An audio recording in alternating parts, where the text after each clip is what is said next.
శుద్ధీకరించబడే వారు మాత్రమే ఆయన నీడలో ఉంటారు.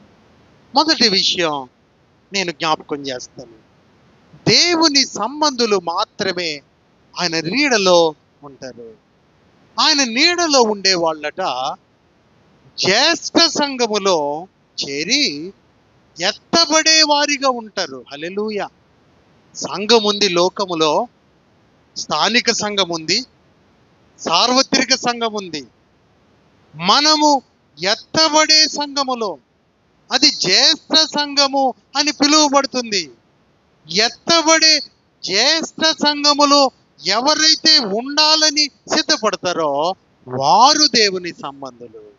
చాలా మంది క్రైస్తవ సంఘం, ఇది మా సంఘం, ఇది మా పితరులు కట్టినది, ఇది మేము డబ్బులు ఇస్తే ఏర్పరచబడింది, అక్కడ మా పెత్తనమే సాగాలి అంటున్నారు. ఈ మాటలు ఎప్పుడైనా ఎక్కడైనా చాలా చోట్ల.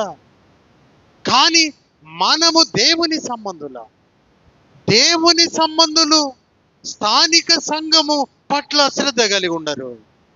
జ్యేష్ఠ సంఘములో ఎత్తబడాలన్న సిద్ధపాటులో ఉంటారు. స్థానిక సంఘం అవసరమే దేవునిని ఆరాధించటానికి.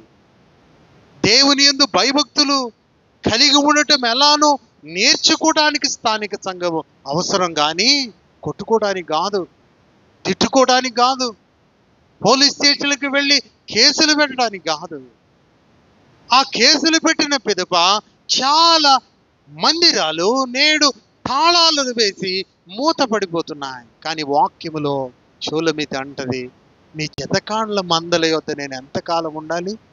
ముసుగు వేసుకుని దానిలో ఎంతకాలం ఉండాలి? నా ప్రాణప్రియుడా, నీ